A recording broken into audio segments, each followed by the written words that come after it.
stand, go up a little higher?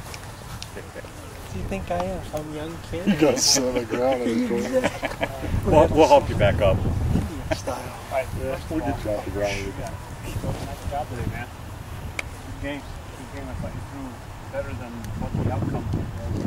Good stuff. You mixed the pitches almost too much. I like what you did. You became more aggressive after that first inning, which I like. Kind of spotting a little bit out.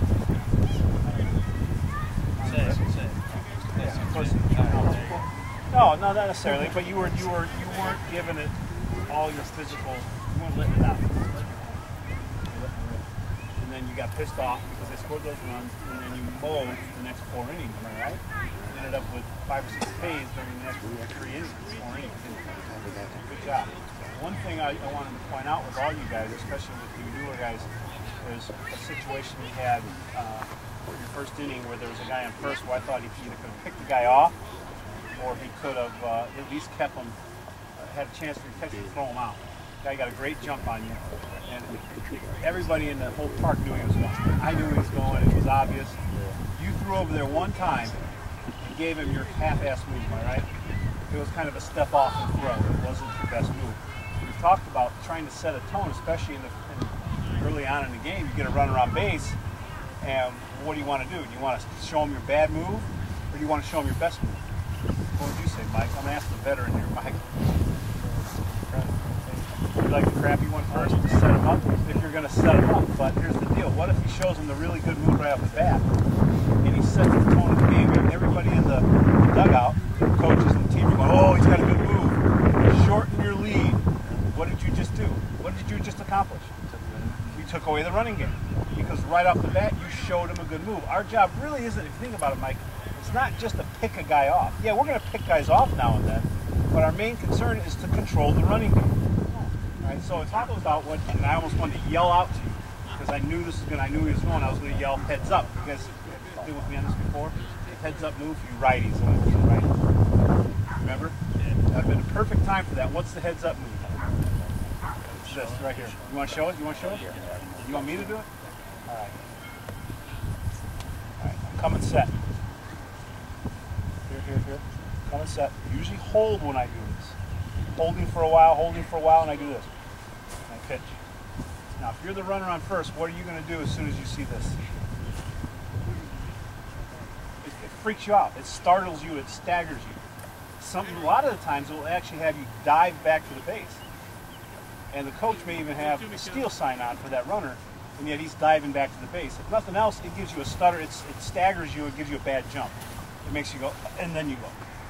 That would have been a perfect time for that. So here it is again. I call it from the dugout. I call heads up. You know, and it's usually after you've thrown over there once. You know, come set. All right, show them your good move or show them any move. Maybe just step off and look over there. Then you come set, hold and hold. Make them freeze. Holding does what? It makes the runner uncomfortable. Holding. Head jerk pitch. Of course, we got to be careful we don't move the shoulder. All right, another thing. Weighted balls. How many of you guys are using them? You guys all are pretty much using them right now. I want to talk to you about the softball too. We've done a little bit of this, haven't we? You guys? Softball. It's throwing it for us. You can see the spin, and it's I call it an overload of size. Right? It's obviously bigger, so we have to make our hands really get around. It's like, say, if we're throwing a curveball, you have to get over it more than you would. It's harder to get over a softball than it is a baseball. So it's overload of size, just like we overloaded weight with this one. Okay, there's a purpose for both. This is great for obviously building arm strength and arm speed, but one thing I want to talk to you guys about today is revolutions on the baseball, spin, tightness and spin. And I think this is what weighted ball gives you more than anything else. It will give you more revolutions per second. Unfortunately today, we have the ability to actually, measure how many rotations per second you get on a baseball. So I want to test that today. When you guys are playing catch, you're going to get loose with a regular ball, and I want you to throw this ball, and this ball, and then go back to a regular baseball, and let's see if that increases your revolutions per second. Okay, I'll have you use the special red ball.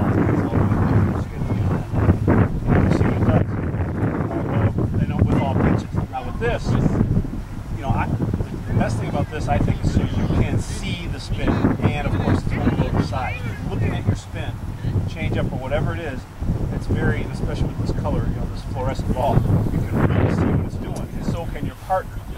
So if you're underneath it a little bit, it's going to show. All right, if the spin is dull, it'll show. You want to make this thing sizzle, spin tight, just like you do in regular baseball.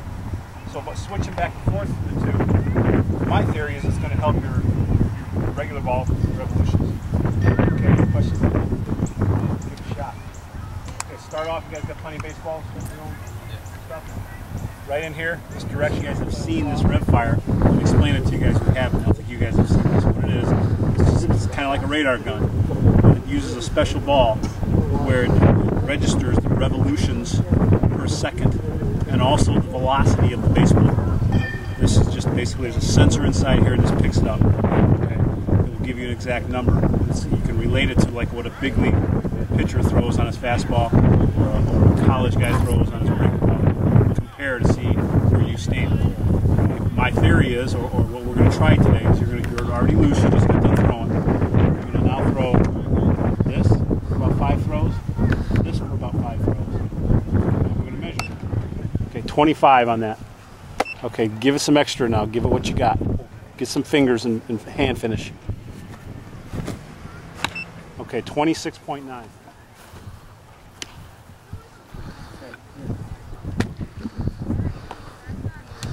Weighted ball, what is that, 10 ounces? I think it's a 10 ouncer. Okay. Oh! You pop it and pop it off.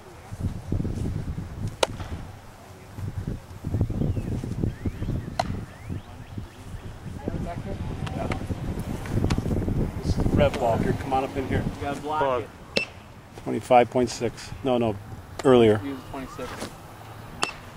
26.5. Yeah, that's where it was. 0.2. Was he? Okay, come on. The top number is the revolutions per second. The bottom one is the miles per hour, but it doesn't relate unless we have it 60 feet. There you go. 24.4. How you holding it? 2-seamer? Try this. Go 4-seamer. Put your fingers real close together. Before we get more of it. I wasn't using This is a 4-seam, that's why. A 4-seamer with his fingers closer together. See if it does anything. Yes. 29.8. God, I wasn't even doing force. That's not fair. You didn't tell me the secret to that. Explain what you just said to the camera. You're going to get more torque off your fingers if you're doing a 4-seam rather than a 2. If you're holding it like this, you're definitely going to get more spin. That's why a lot of power pitchers get blisters on their fingers, because they're oftentimes going on the outside corner with the 4-seam. A lot of torque off that finger, rather than a 2-seam, where you'll get dive, but you won't get nearly as much spin. It's resistance? Yeah. What about the fact that he was throwing his 2-seamer with his fingers wide, and then he went to fingers closer together? Yeah, a lot more resistance this way.